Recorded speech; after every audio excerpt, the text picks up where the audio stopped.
Big breaking news, ৩৫ লক্ষ voter card বাতিল, কড়া পদক্ষেপ ভারত সরকারের, দিদির মাথায় হাত। আপনারা হয়তো সকলেই জানেন এই এসআইআর অর্থাৎ স্পেশাল ইন্টেনসিভ রিভিশনের মাধ্যমে ৩৫ লক্ষেরও বেশি কিন্তু ভোটার কার্ড ইতিমধ্যে বাতিল করে দিয়েছে।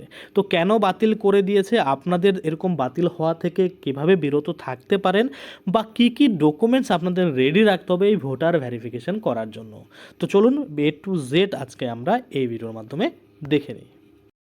তো দেখুন, আপনাদের সামনে আমি একটা রিপোর্ট খুলে রেখেছি যেখানে পরিষ্কারভাবে বলা হয়েছে more than 35 lakh will be deleted from the electoral rolls in Bihar as part of the election commission's special intensive revision অর্থাৎ SIR ahead of the 2025 state assembly elections according to news 18।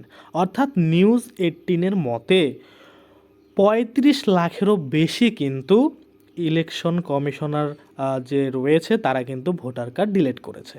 কি করেছে, এই যে ইলেকটোরাল রোল রয়েছে অর্থাৎ voter list রয়েছে সেখান থেকে ৩৫ লাখেরও বেশি নাম কিন্তু বাতিল করে দেওয়া হয়েছে।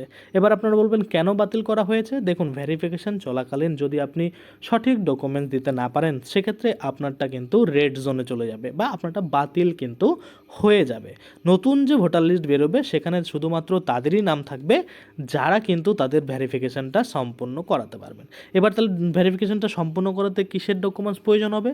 দেখুন, প্রয়োজন আপনাদের ডকুমেন্টস অনেকগুলোই হবে, বিশেষ করে যারা 2002 সালের পরে ভোটার লিস্টের নাম তুলিয়েছেন।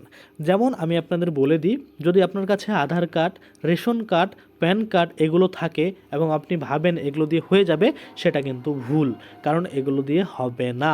আপনাদের কি লাগবে, যদি নাগরিকত্ব প্রমাণ করতে হয় তাহলে 4টে ডকুমেন্টসের কথা কিন্তু বলেছে। কি, প্রথমটাই হচ্ছে জন্ম সার্টিফিকেট বা বার্থ সার্টিফিকেট যদি আপনার থাকে তাহলে কিন্তু হয়ে যাবে। এবং দ্বিতীয়ত বলেছে বৈধ পাসপোর্ট, অর্থাৎ আপনার কাছে যদি পাসপোর্ট থাকে কিন্তু ওটা অবৈধ সেক্ষেত্রে কিন্তু হবে না, অবশ্যই সেটা বৈধ হতে হবে। আপনি ভুয়ো তথ্য দিয়ে বানিয়েছেন পাসপোর্ট, সেটা দিয়ে আপনার নাগরিকত্ব প্রমাণ হবে না। আশা করি আপনারা বুঝতে পারছেন। তৃতীয়ত বলেছে যে আপনাদের জাতিগত শংসাপত্র যদি থেকে থাকে সেটা দিয়েও কিন্তু হয়ে যাবে।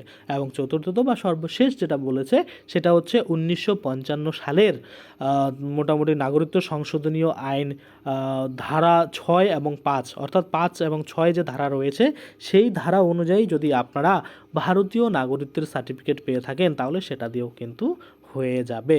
তো এই মূলত 4টা ডকুমেন্টস থাকলে আপনারা ভারতীয় যে নাগরিক সেটা কিন্তু হয়ে যাবে। এবার কথা হচ্ছে 2002 সালে যাদের ভোটার লিস্টে নাম রয়েছে তাদের কিন্তু কোনো কিছুই করতে হবে না, বা তাদের কিন্তু সেখান থেকেই ভেরিফিকেশন হয়ে যাবে। কিন্তু 2002 সালের পরে যাদের 15 সালে নাম উঠেছে, 20 সালে নাম উঠেছে তাদেরকে কিন্তু প্রমাণ দিতে হবে। সেক্ষেত্রে আপনার বাবা মায়ের নাম যদি ভোটার লিস্টে থাকে 2002 সালের, তাহলে আপনাকেও কিন্তু কোনো রকম ডিটেলস দিতে হবে না, সেখান থেকে কিন্তু আপনার ভারতীয় নাগরিকত্ব প্রমাণ হয়ে যাবে। কিন্তু যাদের 2002 সালে ভোটার লিস্টে নাম নেই এবং পরবর্তীতে উঠিয়েছেন বা তার বাবা মাদের নামও কিন্তু 2002 সালে নেই, তাহলে কিন্তু সেই কার্ডগুলোই ভেরিফিকেশন হতে পারবে না এবং পরবর্তীতে সেগুলো কিন্তু বাতিল করে দেওয়া হবে। আশা করি আপনারা বুঝতে পারছেন। তো বিহারের ক্ষেত্রে 35 লাখেরও বেশি, বাংলার ক্ষেত্রে কত লক্ষ হতে পারে অবশ্যই কমেন্টে কিন্তু আপনারা জানাবেন।